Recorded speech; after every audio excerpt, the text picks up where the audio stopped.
Welcome everyone to the Sports Club Development webcast series brought to you by Wyndham City Council.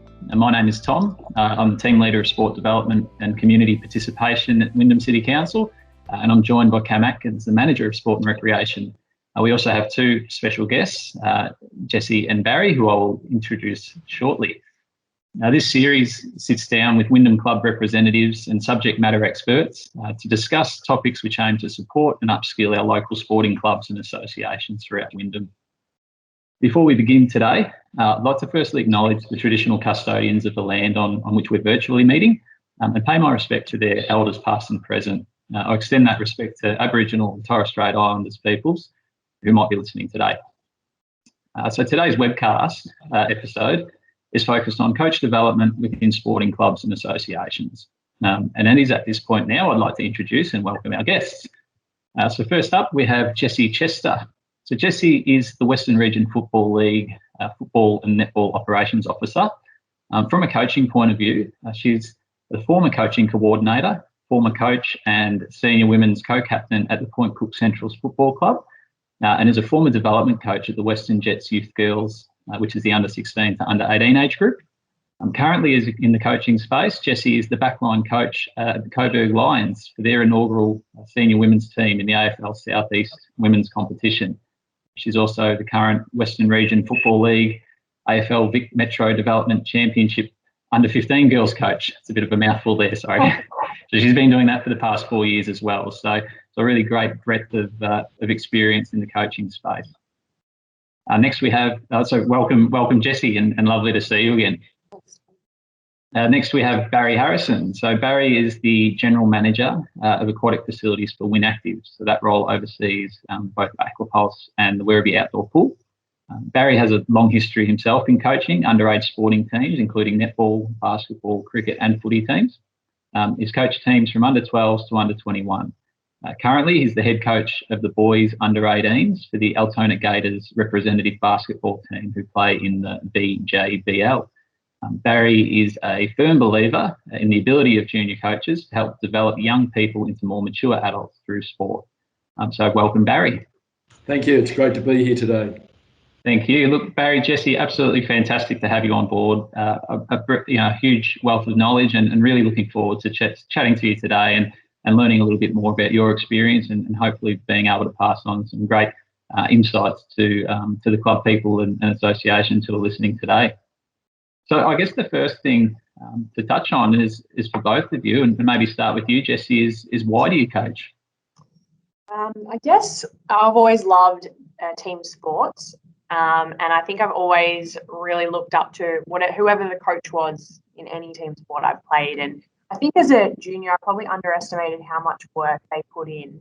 And as I started to get a bit older, I really understood that it wasn't just you rock up at training and game days. It was a lot more behind the scenes. And I really admired those that I'd been coached by. So I'd always been a little bit inspired to get into coaching. But the feeling you get being involved in a team sport is great, but the feeling of being involved as a coach as well, and I guess being able to nurture your players, is a really special feeling. So not only does it give you a sense of belonging, but you're also responsible for growing and building these individuals you coach as they go through life, and that's a really rewarding feeling. So yeah, that's 100% why I'm coaching. Fantastic. And what about yourself, Barry? I suppose that there's many reasons, and the first one is, like, I'm a phys ed teacher by profession many years ago, and I love teaching. I'm not a teacher because there's so much other stuff in teaching, but I love teaching people, imparting knowledge and helping them. So I was teaching, when I was teaching many years ago, I did some coaching, but probably in more recent times, in the last decade or so, when my son's cricket team didn't have a coach at the Point Cook Cricket Club. Many years ago, I knew about cricket. I'd studied cricket as being a phys ed teacher, and I put my hand up.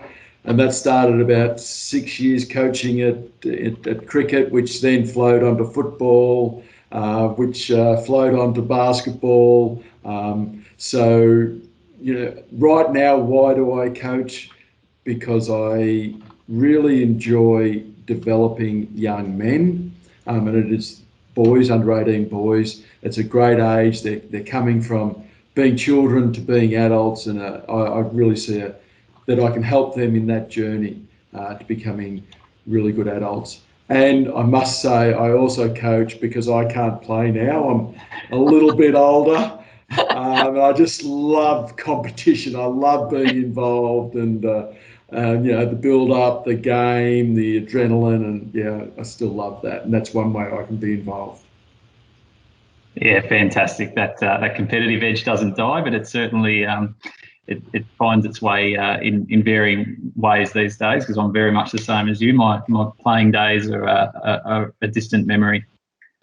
Thank you both. So look, today, just to reiterate the focus of the session for those listening, it really is to unpack how clubs can support their coaches, really to ensure that we're getting the best possible experience for the participants involved within the club. So some of the things that we'll touch on, and I don't want to be too specific about this because I think the conversation will flow and we're going to get some great insights coming, but really we want to talk about how can we help clubs identify good coaches? How can we help clubs support their coaches once they've got them appointed, develop them through a pathway?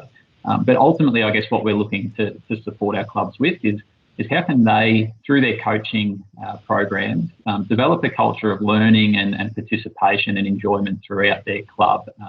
Doesn't matter if you're an under-8 kid or an open-age senior women's or men's player. You want to have that culture of learning and participation throughout. So we'll move on here to I guess get some of that thinking from Jessie and Barry here. And as coaches, you've both outlined you have been involved in a range of clubs. When we talk about support mechanisms, is there anything I guess that's been put in place that you've noticed over the journey that you've really valued as a coach that's helped you become a better coach because of what a club's put in place? And if there's just a couple of dot points on those mechanisms that have really stood out. Yeah, absolutely. I think what I've experienced and more recently in the coaching space is as coaches, we have sat down pre-season, discussed kind of our goal for the year, not just in a team perspective, but also a personal perspective. So I think you touched on it earlier. We get kids and adults coming through the system and we're all about developing them, but we kind of forget about developing our coaches. A lot of people do it, voluntary and just because it's a little bit of fun, but there are people out there that do want to be developed and really go to that next level. So I think it's important we don't forget that. And what I've actually experienced, like I said, of late is, pre-season, sat down, look at the goals for the team, look at the goals individually. And then I think it's about every 6 to 8 weeks, we kind of come back as a group. We look at what we wrote down at the start of the year. Okay, have we met that? Are we on the track? In between there, and not everyone has the time to do this, but after every couple of training sessions, we get a bit of feedback from those around us, whether it's players, support staff, what have you noticed? And those conversations are sometimes really hard to have in terms of feedback. Everyone loves getting positive feedback, but giving that constructive criticism can sometimes be very uncomfortable. But I think it's something that we need to break those barriers, because in terms of development, we need to be able to have those conversations. So we've been having those, and then, again, we sit down, we look at where we're at the start of the season, say, training. Are we on track? If we're not, how can we be? And then we then revisit in another 6 weeks. And it's all about looking at where we want to be and where we're going to get to, but how we do it in between. And I've really found that in the last, 5 to 6 months, that's benefited me personally more than it has in probably the last 7 or so years coaching-wise, because I've finally got a purpose that I'm also working towards in terms of development. So I've found that to be super beneficial. Fantastic. Thanks, Jessie. And what about yourself, Barry? Some of the mechanisms that clubs have put in place that have really helped you as a coach? Yeah, look, I think for me, and we're going to talk about a coaching coordinator director later, I think, but that role is so crucial. And so 100% everything Jessie just said, spot on. What I can add to that, though, is, and I'm with the Altona Gators, I'm really lucky that we've got a great coaching director, Randy Shanklin. And as a coach and reasonably experienced coach, but you still come up with challenges, whether it's personnel, whether it's game scenarios, whether it's drills, whatever, you're being challenged a lot. And I feel, and I'll go to Randy often and just ask him, whether it's a simple little question or something major, but right throughout my coaching career, I've valued someone to go to be able to ask a question, even if it's just to bounce an idea off. Mm-hmm. And so I think something that clubs can do to help their coaches is empower them, but give them support, not overbearing support, not you must do, but what do you need? How can we help? Where are you struggling? Come to me if you've got any issues. And as I said, right now I'm in a really lucky position that with my coaching director that I've got that. So I think that's on top of what Jesse was saying. That's something that clubs can do. And I think it's a great point, Barry, because if you think about the teams that you coach and the spread of players and their strengths and weaknesses within that team, for a club, their coaching kind of team is exactly the same, with everyone having their own kind of strengths and weaknesses and challenges of things that they find easy and things that they find difficult. And I think having someone that can kind of oversee that, is beneficial to be able to have that, high level view of what support can be provided to the coaches within the club to support them to be their best, and in doing so provide the best experience to their players. 100% Cam. This person is so, they're unique. They're able to understand the game. They're able to talk to coaches, but they also need to talk to parents. So these people have infinite patience. And Jesse, I'm sure you've seen it in your journey, coaching journey as well. Just, the parents coming up, the kids coming up, and a good coaching coordinator will just take it all in, be very patient. They'll explain as well as give all of that support to the coaches. Yeah, brilliant. And I guess, Tom, tapping into your experience, working with clubs of all, shapes and sizes and activities across Wyndham, what have you observed in terms of how clubs have kind of resourced and structured themselves to work in this coach development space? Because, it might be difficult for all clubs to be able to dedicate someone to working specifically with the coaches, or some clubs are only small and might only have a couple of teams. So is there kind of some different approaches that you've seen clubs employ? Yeah, it's a good question, and a lot of it, it does come down to the resources that are available to a club, or the human resources. So there's some clubs that are obviously larger, have a greater volunteer base that might have that expertise within the club that they can tap on the shoulder and identify for that role. But in the same breath, we've found some smaller clubs who have put energy into this space because they've really prioritised it, and they've understood that even though they only have a small number of teams, it is something that they, value, because they really do know that having some clarity and having some consistency in the coaching ranks will ultimately support their members and participants from go to woe as well. So there's some clubs that have such capacity that they essentially have two, that they'll have one who's a coaching coordinator for the under 8s, 9s, 10s, 11s in that really junior entry level participation is real focus. And then they'll have another coaching coordinator who focuses on the under sort of 13s to 17s, where it maybe becomes a bit more competitive, but there's still that element of nurturing and development that's required. And clearly the challenges that might be an under 17 coach might be facing will be different to an under 9s coach. So there's some clubs that have actually gone down the path of having co-coaching coordinators, and then there's others that have again, smaller clubs, but they've still put value in it. So they've got one person who has to share the load and say, okay, they have to provide some support to the senior coaching panel within their club, but also then take that hat off and put the junior hat on and support some of their junior coaches. So I think ultimately what it shows is that you can be quite flexible in how you appoint a coaching director or coaching coordinator, or how it's rolled out.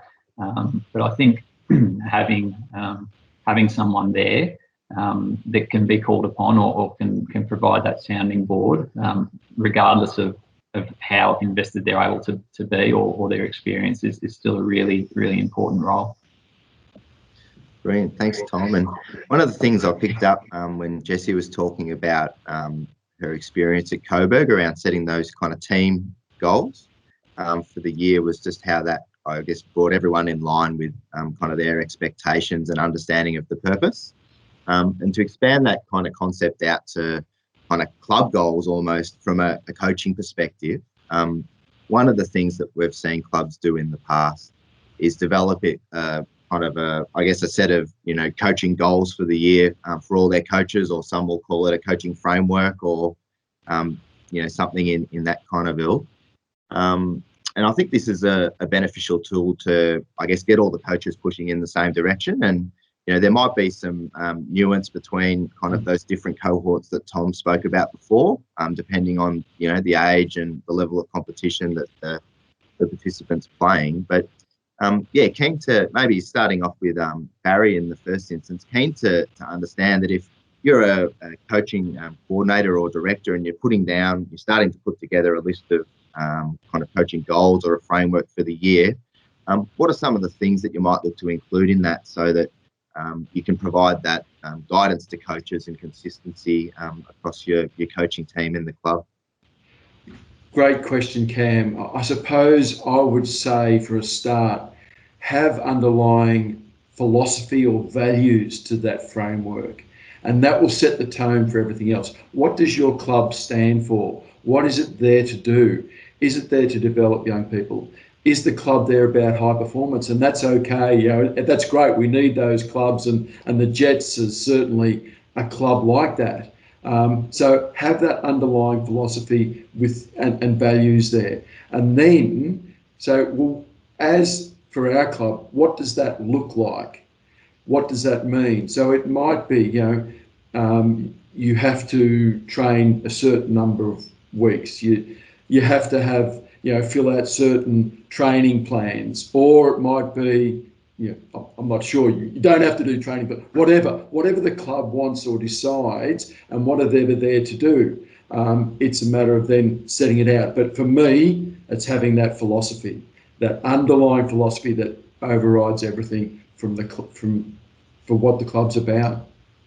Jessie, I'm not sure what your thoughts are there. Well, I definitely agree with the philosophy. I think it's important. And I think a good activity would be, at the start of the season, getting all of your coaches together, whether that's from your under 8s through to your seniors, and you look at your club's values, what they stand for. But then as a coaching group, all right, that's what the club stands for. What else do we stand for? Kind of like, what's our expectation as coaches, so that once we have our expectations, we can let, I guess, the playing group know, the club know, but then we also want to know what their expectations are, so we can meet in the middle there. And as a coaching group, if you've all got that same understanding of what we stand for and what we want to achieve, I think then it's going to be easier for you throughout the season to link up again and, okay, well, are we following what we kind of set out at the start of the season? And it might only be a 10-minute exercise of, hey, this is what the club stands for, what do we stand for? But at least throughout the season, throughout the year, you can follow up and say, how are we going? If an issue arises, all right, what did we stand for? Everyone's aware of it. It's not just a conversation behind closed doors. I think that's really important. I think what that also does, it sets a standard, a standard for training, a standard for how you behave at games as players, as coaches and things like that. And that permeates then throughout the players, the coaches, the whole club, and to other clubs as well. Absolutely. I think it comes around that social cohesion where, if we're all of one value and unaware of it, that filters out then through the levels, and there's a clear understanding as a club of where we're at. I think that's a brilliant point, Jessie, and particularly when it comes to kind of managing some parent expectations within the team, because I think for a lot of coaches, that's potentially more challenging than coaching the kids in their activities. And having kind of what your club stands for from that coaching perspective known across not only the players but their parents, does set that standard and expectations that you've both mentioned. And I think when issues do pop up, throughout the course of the year, which is inevitable, you have got a reference point to come back to say, well, no, this is what we're about. This is why we're doing what we're doing. And this is consistent across the club. And I think that's quite powerful. And it should provide the coaches, the confidence and an empowerment to kind of really make the most of, make the role their own, knowing that they've got the backing of those kind of principles. So that's a great point. The other thing that we see a lot of clubs do is get their coaches together, a handful of times throughout the course of the season. And obviously this is really a valuable experience because it can bring the group together and provide some opportunities to get some of those shared understandings. But also it's really precious time because, as Tom mentioned from the start, like a lot of our coaching workforce in Wyndham is volunteer. The commitment to coach aside for training and competition or in an individual sport where you might be there 5 or 6 times a week is really significant as it is. So keen to get your thoughts on if you're going to pull your coach, if you're a coaching coordinator, you're going to pull your coaches together for some sessions throughout the course of the year. How do you make that time count? What kind of things would you be kind of looking to cover off in that session when you do get the chance to get everyone in the same room? Maybe Jessie first. Yeah, so I think, pre-season, post-season is kind of a non-negotiable. You definitely want to get everyone together there. That's where you're going to set out your foundations for the year. So that's really important. That'll be a big session, I guess, in itself in terms of content. And then post-season is the same, you're debriefing. But throughout the season, you're right, time is precious. People are volunteers. I think in the wake of COVID, online platforms like a Zoom and Teams is probably really beneficial if you're going to have multiple throughout the season. Time is still precious, but it's a lot easier to access. You do lose a little bit of that chemistry, I guess, behind the screen. But, if it is crucial to pull your team together, this is the perfect platform. In terms of face-to-face, because you do want to get that culture building piece, one recommendation would be, even if it's just a quick text message out to the coaches, hey, what's on your mind? Or, hey, is there anything that is of interest of late? That can be the starting point to build your session, to make sure when you do show up, you don't have just a breadth of content that really isn't relatable to the coaches. You've got a little bit of insight into what they're thinking, and then from there you can build on that to make sure that it's quality time that's being spent with them. That's my suggestion. For me, the hardest thing is to get everyone there. And you talked about this, Cam and Jessie, the time. People put so much time into their coaching, both when they're at training or the game or in preparation and thinking. So to take extra time is difficult, but it's valuable. And for me, one of the most valuable things of coming together as a group is you realise some of the issues or a lot of the issues you have is what everyone else is facing. And you can talk about it, and it's that camaraderie that you can develop, and it gives you other people you can lean on or talk about, or how did you cope with that, or what are you doing, or it's things like that. And it's okay. You're right, Jessie, at the start and the end of the season, but it's in those pressure times during the season where that's even more important. So for me, as I've attended a lot of these meetings, that's the most, for me, the thing that stands out the most to me is that camaraderie, coming together and sharing of, I'll call it issues, but sharing of stories. I think that highlights a brilliant point, Barry, in that, whilst, you might hold the role or the remit to kind of support the coaches,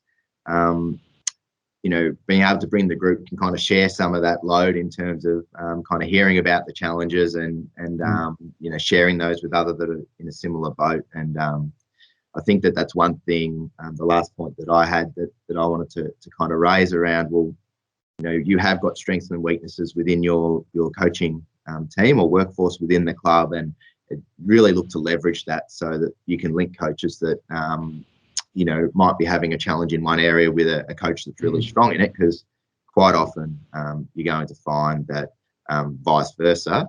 Someone might be more challenged with the soft skills than the technical skills, and the coaches kind of can be complementary in that nature. So, Tom, I'm keen to hear a bit more from the guys around the recruitment of coaches and what to look for. Yeah, thanks, Cam. I think, yeah, as you touched on, we have been looking a lot at the existing coaches and how we support them. But one of the challenges that, from discussions that I've had with clubs along the journey is that how do we get good coaches in the door from the outset? And then once they're in, the other component we touched, which we can go into a bit further, is that pathway to help them with their growth. But really, question number one, Barry and Jesse, is do you have any hints and tips in your experiences on how a club can actually identify and recruit good coaches to bring in? Because it really is a common theme that comes from the conversations that we have. Maybe Jesse, if you want to start the ball rolling on that one. So I think there's a couple of parts to it. Like the base of everything in terms of success, the bottom layer is always the environment. So to get good coaches in, you need to have a good environment. So it starts with the club. What's the culture piece look like? Is it inclusive? What are our values? All that kind of stuff we touched on. From there, it draws people in. But the way to actually identify good coaches, and for me, I truly believe the people with the passion and the rapport building skills, they're the ones that can be good coaches, provided it's something that is of interest to them. Knowledge of the game, skills, they can be refined down the track. But I think having someone that is, able to build relationships and is passionate is going to be a good coach. That's my first and foremost. So I think it starts with, the culture piece of the club. And then in terms of actually getting coaches in, there's lots of different ways to draw people in, whether it's putting out an advert for coaches and running through resumes. But the best way to do it is, I believe, putting out, say, a survey link, on your socials, wherever it might be, advertising, and just ask a couple of questions. It doesn't necessarily have to be like, what's your experience? Yeah, that's one. But, what's important to you as a coach, or what would be your goals for coaching? Just to find out a little bit more about the person and their intentions. Winning is absolutely great, don't get me wrong.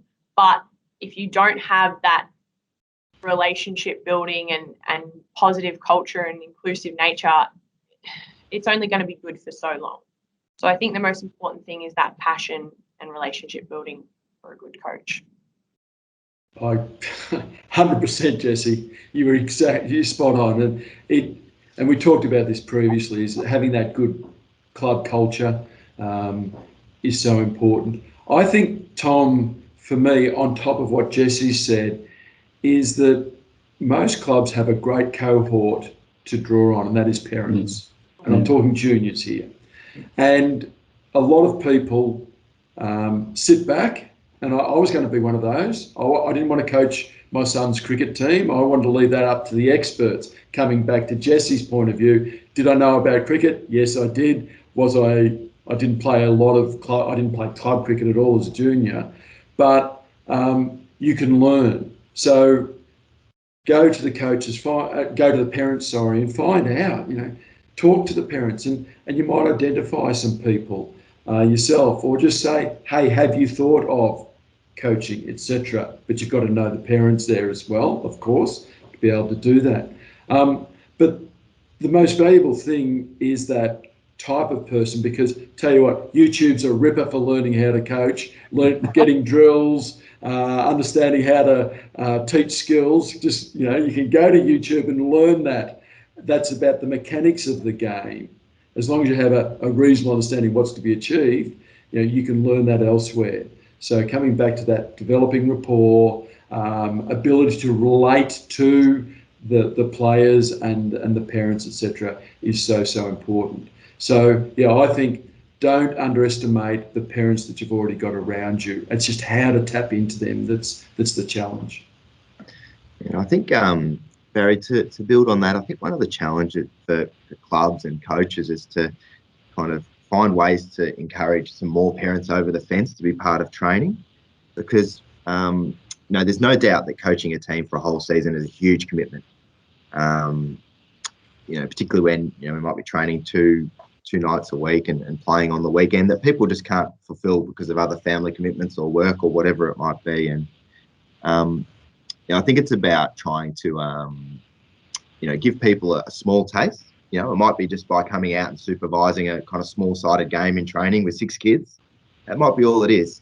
But how you can kind of plant that seed and provide some of those feelings that you guys spoke about at the very start of the webinar around kind of why you coach, and see if that kind of starts the ball rolling and sparking some interest to be involved in on a more regular basis, not in kind of a head coach role, but in a support role that might flow onto other things in future seasons. And the benefit for the coach is that they get some extra support, and then not having to manage a whole team of players.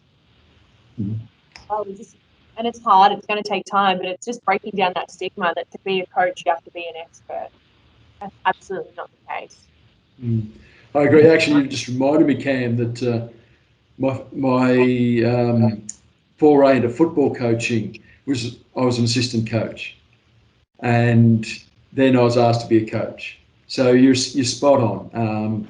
And I love having assistant coaches. I'm not sure about you, Jesse, but having assistant coaches around you, you can't see everything, hear everything, understand everything, and getting their input, it makes your coaching so much better, which is better for the side and for all of the players and the club. Yeah, that's fantastic. It's really interesting. I was just thinking back to my experience, and I formerly worked in a state sporting body, so I used to deliver coaching courses, and the number of people, particularly at the junior age, that would come to coaching courses, and I'd ask them about why they're coaching or where they've come from, and a lot of them, like a significant number, have said, "Oh, look, I don't really have much experience in coaching footy, or coaching footy, but my kids are playing and I love the club and I really want to contribute, and I thought that this would be a fun way for me to develop as a coach, or me to develop my skill sets as a teacher more than a coach, as someone who can work with kids and manage kids." But so basically just put my hand up to give it a go, and then I bump into them 5 years later and they're still coaching, and it's like life-changing for them. They're just making all these connections with kids and families that they never thought possible, and it was just because the club encouraged them to get in there and have a go. The club kind of had a real ethos of just we don't really care what your background is from a technical point of view. If you're willing to chip in and have a go and have fun with the kids, then we'll support you all the way. And they've attended coaching courses and attended PD sessions and developed their skill set to become quite astute coaches. Certainly what you're saying I'm hearing and have observed previously as well. So it's great to hear. And it kind of does segue into the pathways point as well, where we are getting a number of coaches coming in with very limited experience, but who do want to develop and become better coaches. And again, maybe throw it to you, Jesse, because I know that you've kind of gone through a pathway yourself in recent times from junior and youth coaching to now senior women's, and maybe some of the steps in that pathway that you've undertaken, or that you've some of your co-coaches have done as well, and any opportunities that you've had over the journey for development. Absolutely. I think the biggest thing about pathways, obviously, especially in football now, are a little bit limited. I think since COVID and in terms of coaching staff at higher levels, it is really limited. But the one piece of advice is definitely networking. A lot of the roles that I have, undertaken have been because I've networked with someone involved in that or with a contact there, and that's definitely brought me to where I am today, is heavily around networking. Yes, absolutely. I've done PD days, I've done my accreditations, and I've worked really hard, but I could put a lot of it down to networking. For example, I started out in Auskick as a coach, and I had no real intention, similar to what we were just talking about, of coaching my own team. And it just so happened that someone from the Auskick was at a club that asked me to come down, and it went from there. And then with the interleague side, one of the girls that coached in the very first year, I lived next door to her for 10 or so years, and we'd kind of kept in touch and went from there. And then I think, moving on, even now with Coburg, Liam Kavanagh, who is our head coach, I'd coached against him before in an interleague game, and we'd kind of just linked up on LinkedIn pretty much and just networked from there. And I just kept building my base. And from there, any opportunities that popped up, Western Jets, all voluntary roles. But I think if you want to move through the pathway, you need to dedicate some time to getting involved and learning. And honestly, even though there's been different levels, the amount of knowledge I've been able to take away from every opportunity has helped me with the next one. But I definitely put it down to networking to help you get through the next lot of the pathway. Fantastic. And anything to add on top of that in your experience, Barry? Not a lot. I think Jesse's talked about pathways. All I would say is there is always movement within clubs as well. I know from cricket, football, basketball, I've started probably, and you'd call them the lower teams, not that I consider them. We're all teams, they're all kids, and they all want to win, have fun, learn, etc. But I've started with some of the lower teams, but I've improved my knowledge through just coaching, through research, and I've then been able to grow within the club as well. So if you really like club and you don't have aspirations of going elsewhere, and that's okay, and I'm certainly one of those people, but you can stay within the club and develop there and coach higher and higher teams. Absolutely. Yeah, excellent. Thank you. So I think, look, we've covered a reasonable level of content now here with kind of, the coaching coordinator role and how we support our coaches in our clubs and that piece around getting coaches in. And we could probably talk coaching for hours and hours. And I know Cam and I have certainly had numerous conversations over the journey about our coaching philosophies and what we've seen within our coaching experiences. But for the purpose of making sure that the content here is very relevant, we might start to work towards a close of this webinar now.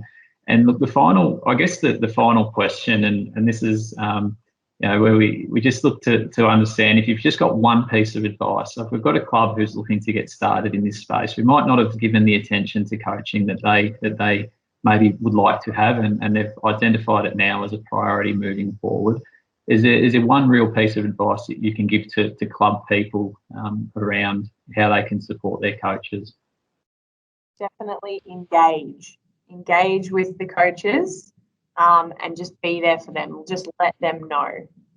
Let them know you're there. That's the biggest piece of advice. I was going to say support, Jesse. So we're on the same page, Barry. Absolutely. So it's support but empower at the same time. We've all got our own coaching style. So let people coach their way and let them develop their style. I know my style has changed over the years. But let them grow and develop, but support them in that journey as well. Support bringing them on, support them going through, as we all do in crises, and support them to grow. Yeah, fantastic. And yourself, Cam, I'll throw to you while grab your last piece of advice. Yeah, sure. Look, I think coaches can make, well, they do make a profound impact on lives. I think anyone that's played sport of any type as a youngster will remember, coaches for the right and the wrong reasons, and they are memorable.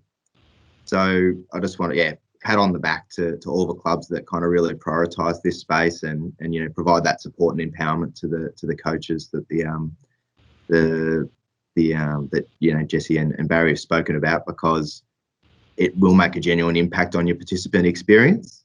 And that will help, retaining players within your club and, the general reputation of your club as well. Yeah, brilliant. Fantastic. Look, Jesse, Barry, Cam, thank you for your time today. I've certainly enjoyed the discussion, and I'm sure that those who've tuned in have really done so as well.